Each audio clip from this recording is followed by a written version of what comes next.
And a warm welcome to everybody where we today have the pleasure to present NNIT. To help us through today's event, the company are presented by CEO Per Fars and CFO Carsten Ringius.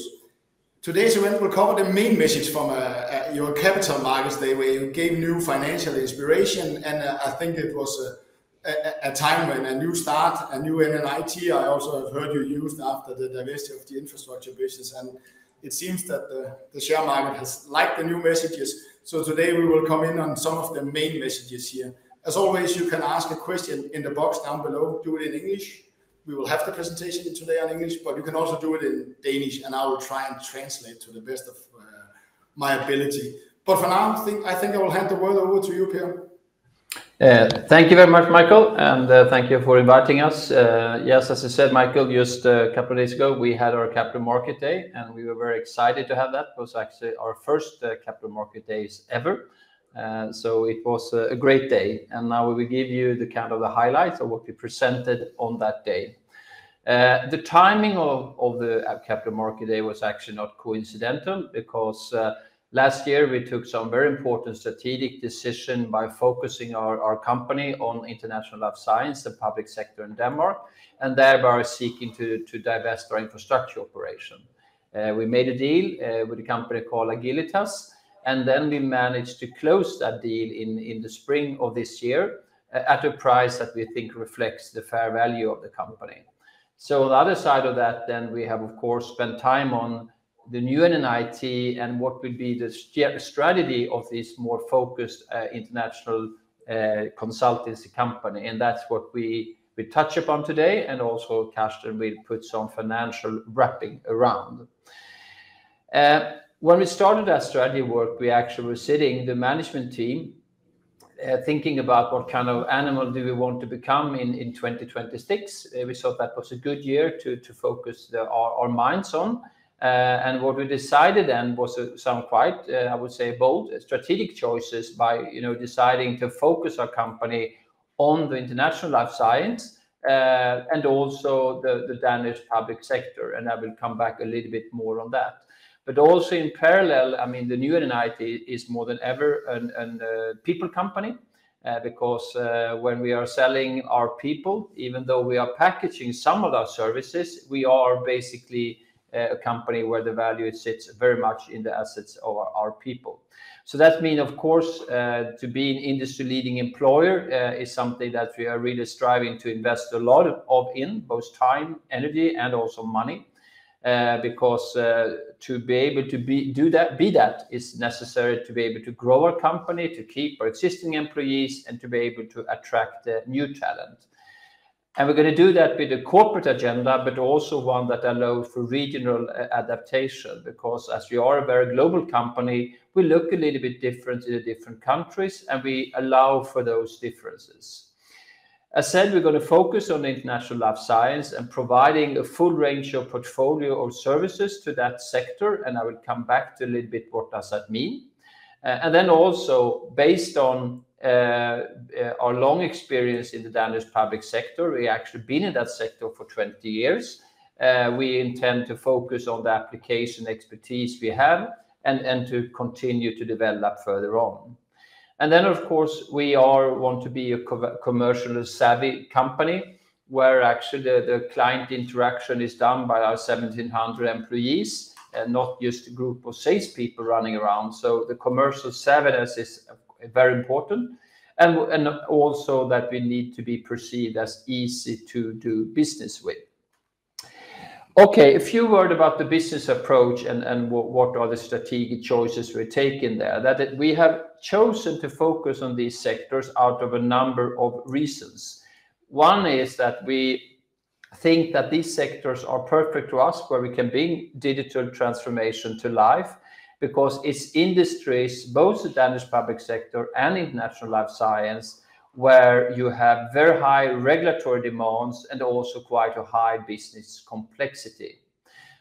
But another side of that is also that it is sectors where we see good growth going forward. I'm not saying that they are recession-proof, but it's more stable environment than some of the other sectors in the business society, which is also a good perspective, not the least from an investor perspective.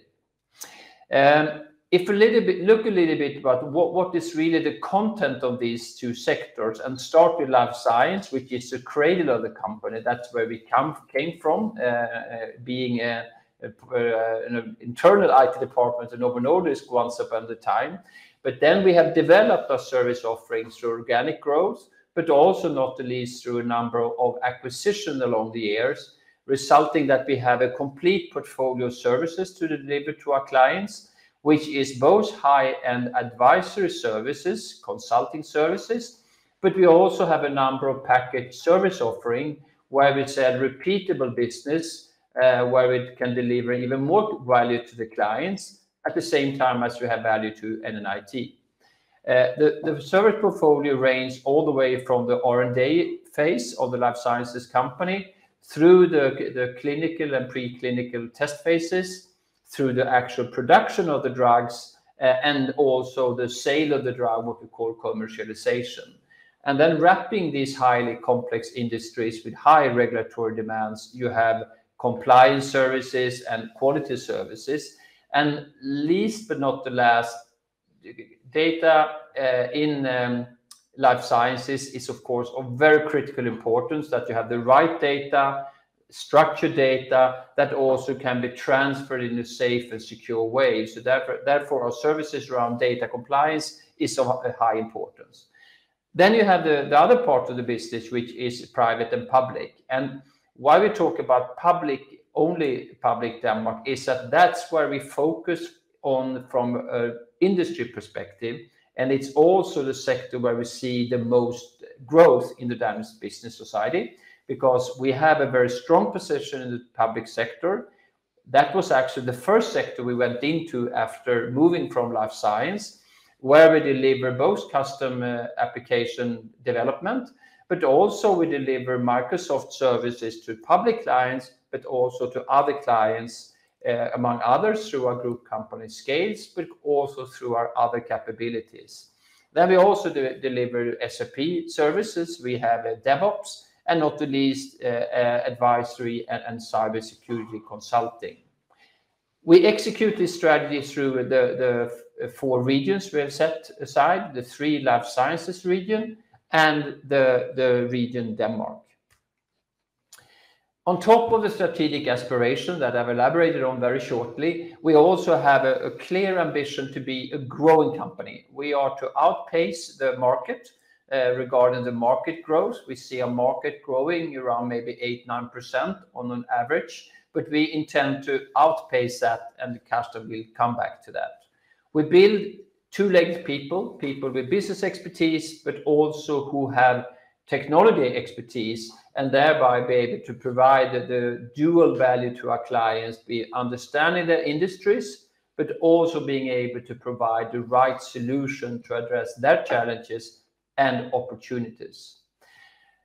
We are very much aware of, if you sell only T&M, you sell hot bodies to the market, there is a limit to what kind of gross margin you can achieve as a company. Therefore, we are very happy to have a starting point with a segment of a foundation of actually repeatable revenue, which you see not the least in the US market, where we operate with the highest margin. Because the reason for that is primarily that there we have a higher proportion of repeatable services, where you actually can deliver even more value to the clients and a healthy margin to the company.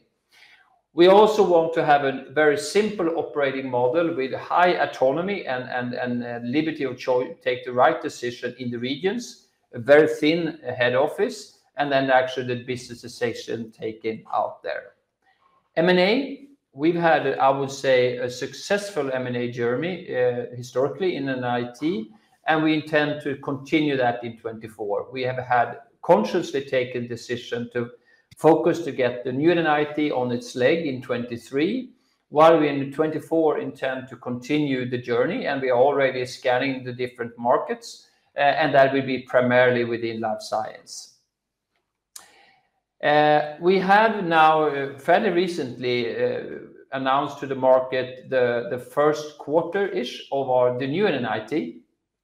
We made the split 1st of May actually, so it was just a couple of months.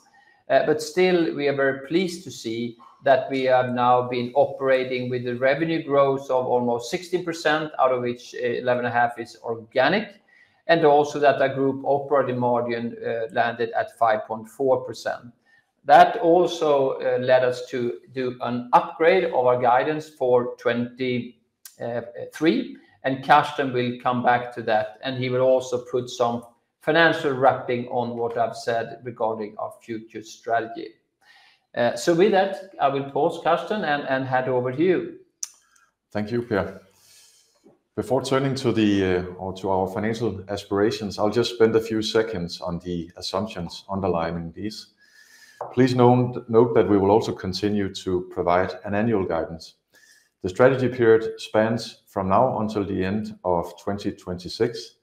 The financial aspirations towards 2026 takes outset in our upgraded 23 guidance. We assume a 8% CAGR on the markets that NNIT is tapping into, and the aspirations are based on an overall stable macroeconomic environment and stable exchange rates for once. All right.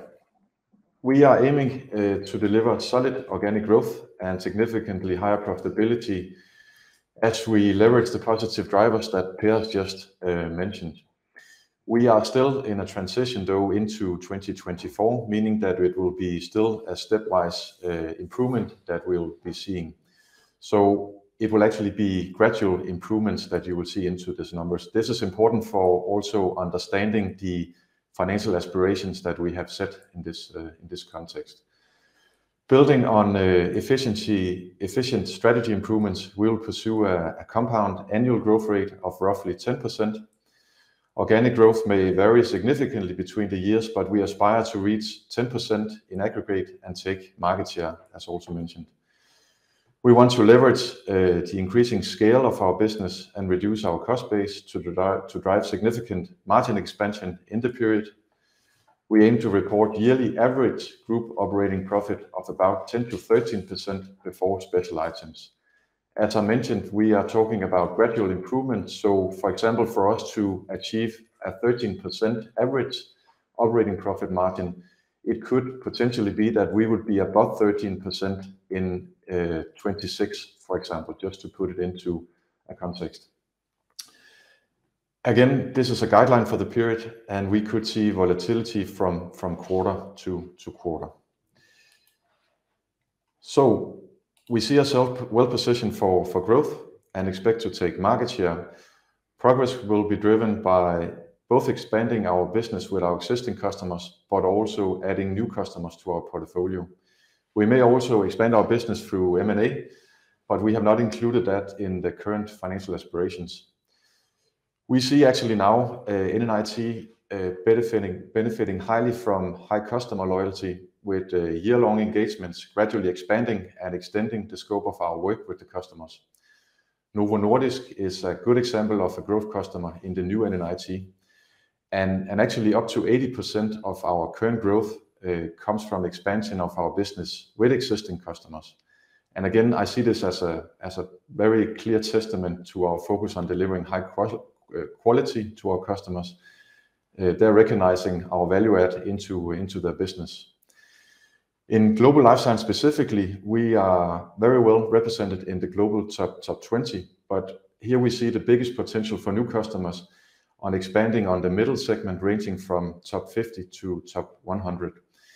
In the enterprise and public business, we look into a very significant pipeline for the next 6 to 7 quarters that will help us also both expanding existing engagement, but also adding new customers to our portfolio. All in all, we see this providing us with an organic revenue growth of around 10% in average over the period. And as I said, any M&A aspiration will come on top on this performance. So we want to grow and take market share, but more importantly, we also want to convert this to higher earnings and improved profitability. This is crucial for us, and we have 2 main focus areas in this aspect. We have already seen some improvement in our profitability, as also highlighted by Per, but we see ample opportunities for actually improve our profitability. First, we must leverage our existing assets and reap the scale benefits. We still have room to actually improve our capacity utilization. We have seen some improvement here, but we still see potential. Furthermore, we can extend our use of our offshore resources, our global delivery centers. Here we are currently at around 15% of our delivery capacity coming out of the global delivery centers, but we see this number moving up into the high 20s. So again, high potential for improvement here. Secondly, we have identified several cost reduction opportunities that will enhance our efficiency and boost our profitability. I will add some more details to this on the next slide. Before we move ahead, it's important for me to stress that we continue also to invest in our business and invest in our people. That's extremely important for us to also have a strong platform for delivering growth on mid and long term. This is very important for us. Looking at the specific initiatives, we have a range of initiatives, but these are very tangible initiatives that I would like to mention here. It's not something that we are planning, it's something that we are already executing on and have been executing on. We have launched a new strategy in Q2 and implemented a new organizational restructuring or new organizational structure, which did include a restructuring which has helped us actually reduce our salary costs, both in a regional context but also in our global support functions. This took place in Q2, but we will see the full effect of this into Q3 and Q4, and of course we will have a full run rate effect of this into 24. Another very specific initiative is finding a more optimal headquarter for NNIT in Denmark. We are actively searching for new facilities and expect cost in this area to significantly drop into 25. It's important for us to have facilities that reflect the new NNIT and provide an attractive environment for our colleagues. In addition to these very, you can say, direct cost-saving initiatives, we are also focused on improving our efficiency through performance management. To do this, we have already introduced a more transparent internal financial steering model, which will make our decision-making easier. And finally, we are also implementing a new global ERP system along with several other system upgrades that will replace our current very fragmented system landscape. We are currently operating a global system landscape that is based on additional ERP systems. This we want to streamline, both to, of course, get global processes in place and reduce the amount of manual work that we are doing now. We have a lot of manual processes. We can reap efficiency benefits by putting in a new global system to establish global processes, but of course also to establish a very strong platform for onboarding potential future acquisitions into NNIT.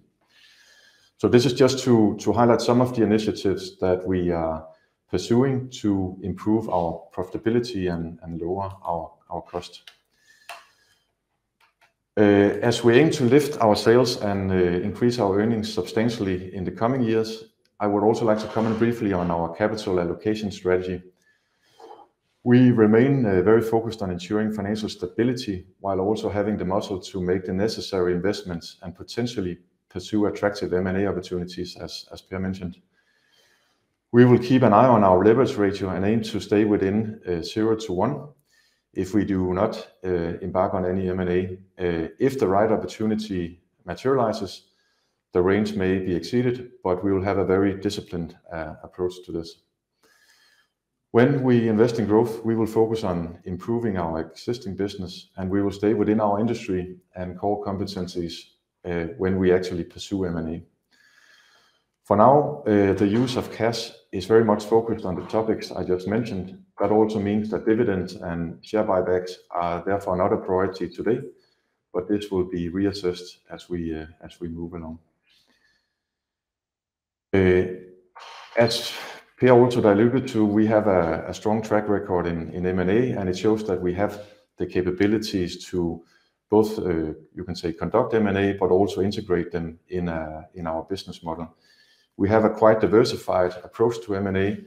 For some of the acquisitions we have done, we have integrated the companies fully in our business, while others are still operated on a standalone business.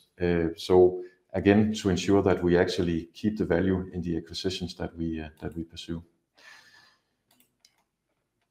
Before we move to the Q&A session, I just want to recap the investment case.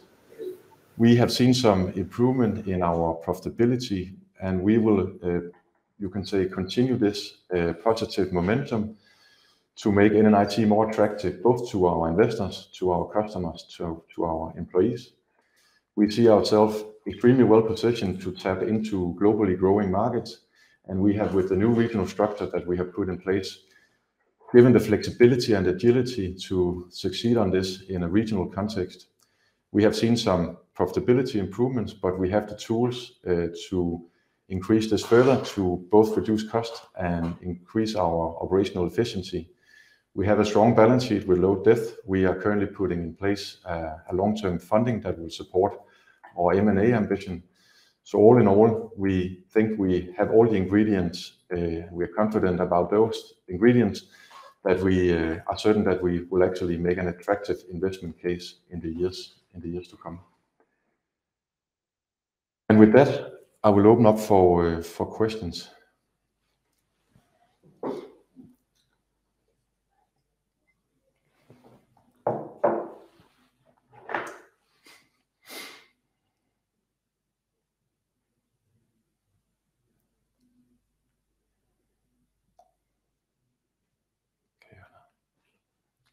It's muted. Michael, vi kan ikke høre, hvad du siger. Du er muted. Sorry. Det så rigtig interessant ud. There's a little bit of housekeeping question here to start with, then we go into them more. On the balance sheet, you have a goodwill of 694 million. So there's a question: how has this arisen, and how have you valued that by this half year? Sorry, it was a little bit. I didn't get the full question. Sorry, Michael. Could you repeat? Sorry. It's a question about the goodwill. You have 694 million on your balance sheet by this half year. So any comments to how it has arisen, this goodwill, and a little bit how you have valued it or fair valued it at your half year report? Okay, yes, the goodwill has been recognized through this range of acquisitions that started in 2017 with Scales, and then we have been doing more or less a yearly acquisition until 22. So it has arrived as part of that, and it's you can say subject to yearly assessments as we close our books every year. So it's based on a updated value assessment. Perfect. Yeah. And then there's a question here: can you grow cash flow faster than earnings due to less investment in the future? So you have put up some earnings growth targets you have, but could you actually grow cash flow faster than those earnings target due to your change in business structure? Well, we have some very specific cost initiatives that will check in and you can say improve our cash flow very you can say on the short horizon, but I don't see ample opportunity for grow our cash flow quicker than the actual growth in our overall business here. It is very much tied to our revenue and our margin expansion. Perfect. And then there's do you have any M&A targets which are expected over the coming years? I guess you really focused in on that you actually have a very strong balance sheet on your cash side, but you're not opening up for any dividends here in the short term. So I know you can't comment on specific targets, but do we have an ample of opportunity M&A targets, and is that why you really made that capital allocation strategy, that you really see possibilities here? Yeah, we are constantly reviewing potential targets, and we are doing this also this year, even though we are not pursuing closing any M&A. But we definitely, based on this, constantly assessment expect to be able to do M&A into 24. We are, I can share that we are looking into a target range of a revenue between 100 and 300 million, and we are mainly, you can say, assessing potential targets in Europe and in the US within our global life science business. So that is sort of the frame I can give you. I know you can go much deeper into it. And then there's a question also regarding your growth target. You say, if I understand you correctly, you have expectation of 8% market growth, and then you put 2% on top of your targets. I know it's very specific, and we're already taking into your goals here. But actually, you're growing around 12% this year, organically, and maybe we are actually in a little bit of a tough year. And if I look at that, you are in the pharma industry, and I just saw that we had to raise our GDP here in Denmark because of the pharma industry's success. So are you conservative, or why have you only put around 2% of market growth in your aspiration on top of your market growth, when you actually maybe are looking into some sectors that are very interesting, and you're already in a year where you had to do this big change to your company, are above those targets? Well, Michael, it's very important for us that we actually deliver on what we also communicate. We are very much focused on in the management team to actually deliver on what we put out as aspirations. We don't want to showboat any sort of airy ambitions. We want to give a prudent aspiration that we feel comfortable around us being able to also deliver. So we had also a discussion on this on our Capital Markets Day. Depending on which sector you look into, you could predict higher growth rates, you can predict lower growth rate, depending on what specific segment you are addressing. I think us giving a 10% organic growth ambition over the year is, when you look at the segments that we are addressing, including taking market share, so we consider them also including having ambitions. And maybe a comment also to the actual growth rate, to put that a little bit in perspective. We had some challenges with low utilization in part of the life science business last year. So the comparable numbers for 22 are a bit lower also. So that's another explanation of the high growth. Perfect. Then there's a question on recurring revenue. How much of your business is recurring revenue? You said you want to build up the repeatable part of it. How much is it now?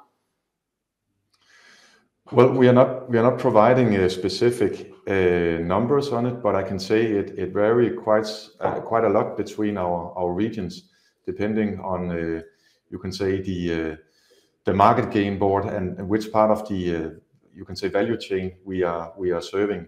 So it is something that we want to increase, but we are not giving any specific guidance on where we are now. Perfect. And then how much of your revenue stems from Novo Nordisk? You mentioned that that's growing, and your land and expands, that it's actually your customers. You land them and then you expand on them. So how much is Novo Nordisk? It's around 9%. That's what around 9%. So. And that is your largest exposure to one client, is that correct? This is our largest client, yes. Yeah. Perfect. And also, as Carsten alluded to, I mean, we are actually growing the Novo Nordisk revenue. For those of you who have followed the old NNIT, know that we continuously reporting a sliding top line because of decrease of the Novo Nordisk revenue. But in the new NNIT, we have a very, very positive view of the future potential growth targets for Novo, and actually right now we are growing the revenue for Novo. And is that because you are in a different part of the business, the infrastructure business? Was that what was pressuring the growth in the old days, or is it Novo again growing a lot? What are the reasons for that you are growing that account now? Yeah, I mean, one of the strategic reasons, apart from focusing on the life science and public, of the reason of exiting the infrastructure business, is that it is a business of a declining revenue, where you continuously need to deliver more for less. So the whole nature of that business is that for every time you renew a contract, you get less money. So that's one important reason for the declining normal revenue in the old NNIT. Perfect. I think we went through all the questions on the chat. I will, or in this one, I will put in a link to your lengthy, around 4 hours Capital Markets Day if people want to go into to watching more. This was the main message. And thank you to you, Per and Carsten, for taking us through. And it will be very exciting because I guess with doubling of the earnings and 10% growth, then it's just about for you to deliver now. So that's I guess is what's in the cards for you. So thank you very much for sharing those messages with us here. Thank you very much. Thank you for calling in. Thank you. Bye-bye. Bye.